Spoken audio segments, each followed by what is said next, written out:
Sa mga nature lover at mahilig sa adventure, marami kayong pwedeng puntahan ngayong papalapit ng tag-init. Tulad na lang sa Ilocos Norte kung saan pwedeng dayuhin ang kakaibang rock formations. Alamin yan sa balitang hatid ni Mav Gonzalez.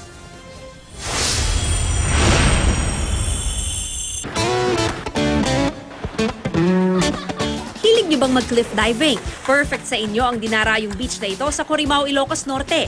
Dagdag attraction pa ang kakaibang rock formations. At sino ba naman ang hindi mae-engganyong lumangoy sa malinaw na tubig na ito? Kahit mga chikiting, siguradong mag-e-enjoy dahil may mababaw na parte ang dagat kung saan safe na safe silang maglaro at mag-swimming. Di mo na rin po problemahin ang budget dahil walang entrance fee rito. Pakiusap lang ng lokal na pamahalaan, panatilihing malinis ang lugar para marami pa ang maka-experience ng ganda nito.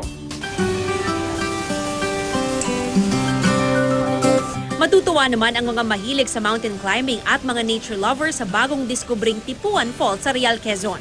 Aabuti ng 1 oras ang pag-akyat sa base camp para masilayan ang talon.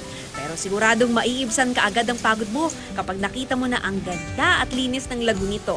Nakaka-relax din ang preskong hangin sa lugar dahil napapalibutan ito ng maraming puno. Tinatayang nasa 30 talampakan ang lalim ng lagoon pero may mababaw na bahagi naman ito para sa mga gustong lumangoy. Kung hindi mo naman hilig mag-swimming at gusto lang pagmasta ng lagoon, mayroong floating kubo kung saan pwedeng tumambay. Sulit na ang 50 pesos na entrance fee sa lugar. Mav Gonzalez, GMA News.